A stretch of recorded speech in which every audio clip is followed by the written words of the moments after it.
ખાસ કરીને સ્કૂલો ચાલુ થઈ ગઈ અને સ્કૂલ બસ સૌથી વધુ સંવેદનશીલ હોય છે કારણ કે તેની અંદર બાળકો હોય છે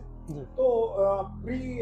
એક્શન શું લીધું છે તેના માટે આપ જેમ પ્રમાણે કીધું એ પ્રમાણે હાલ જે સ્કૂલની બધા સત્ર ચાલુ થયા છે ત્યારે આરટીયુની ટીમ દ્વારા આરટીયુ સાહેબ એક ગોસ્વામી છે એ આરટીયુ બંને સાહેબો દ્વારા ખાસ ડ્રાઈવ કરીને અલગ અલગ સ્કૂલો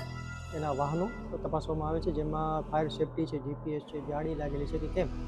એ સંદર્ભે અમારી અલગ અલગ ટીમો દ્વારા હાલ ચેકિંગ હાથ ધરવામાં આવ્યું છે છેલ્લા 15 દિવસની અંદર અમે 100થી વધારે વાહનો આવા કે રિક્ષા છે બસ છે કેમ્પર વાહન છે કે જેમાં બાળકો ખાસ કરીને મુસાફરી કરે છે તેને ઓફેન્સિવ વ્હીકલ જેમાં ફિટનેસનો ઇન્સ્યોરન્સ ન હોય એમાં 100થી વધારે વાહનોને અમે 3 લાખથી વધારેનો દંડ આપેલો છે ભુજ તાલુકાની વાત કરીએ. અચ્છા 3 લાખની જેને દંડ કર્યો એ વાહન ઘણા સમય સુધી એમને દોડું હા ઘણા સમયથી આમાં શું છે કે સ્કૂલ વચમાં બંધ હતી તો ઘણા વાહનો જેમ છે કે ફિટનેસ ન કરાવી હોય કે ઇન્સ્યોરન્સ ન કરાવી હોય આપ જ્યારે આવ્યો છો તો આપના માધ્યમથી હું જણાવવા માગું છું કે જેટલા પણ આવા વાલીઓ છે એક વખત પોતાના બાળકો જે જાય છે એના વાહનના કાગળિયા દસ્તાવેજ ચાલુ છે કે કેમ એ તપાસ કરી લે અને એવું કાંઈ પણ લાગે તો આરટીઓનો સંપર્ક કરે જેથી અમારા દ્વારા અલગથી ડ્રાઈવ ગોઠવીને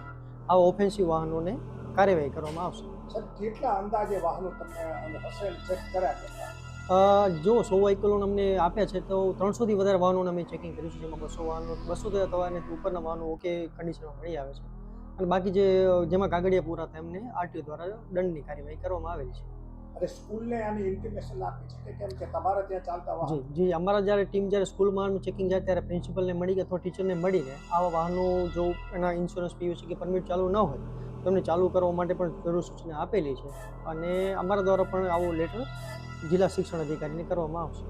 અને સાહેબ આવા પ્રકારનો ગુનો અથવા તો બેદરકારી દાખવનાર વ્હીકલનું શું આપણે એક્શન લઈશું? જી આમાં અંડર એજ ડ્રાઇવિંગ લાઇસન્સ હોય કે એના માટે લાઇસન્સ સસ્પેન્શન સુધીની જોગવાઈ આરટીઓ દ્વારા કરી શકવામાં આવે છે. હાલ જ્યારે ડ્રાઈવ ચાલ્યું છે ત્યારે એક વાહન એવું પણ અમને ધ્યાનમાં આવેલું કે જે ડેન્જરસ રીતે ચલાવતું હતું અને એમાં બાળકો મુસાફરી કરી રહ્યા હતા તો તે ચાલક વિરુદ્ધ અમે લાઇસન્સ સસ્પેન્શનની સુધીની કાર્યવાહી હાથ ધરવામાં આવે છે. શું અપીલ કરશો વાલીઓ? અપીલમાં તો એટલું જ કરવાનું કે જેટલા પણ વાલીઓ છે એક વખત તેમના બાળકો મુસાફરી કરતા હોય જે પણ સ્કૂલ વાનમાં એક વખત એમના એમ પરિવહન એપ્લિકેશન ગવર્મેન્ટની છે એમાં ચેક કરી લે જો ન હોય તો જે તે ચાલક છે એને જણાવે કે ભાઈ તમારા ગાડીના કાગળિયા પૂરા છે એટલે જલ્દી તકે ચાલુ કરાવો. તેમ છતાં જો કાર્યવાહી કરવા દ્વારા ના આવે તો આરટીઓનો સંપર્ક કરે જેથી અમે આવા ઓફેન્સિવ વાહન વિરુદ્ધ કાર્યવાહી કરી શકીએ.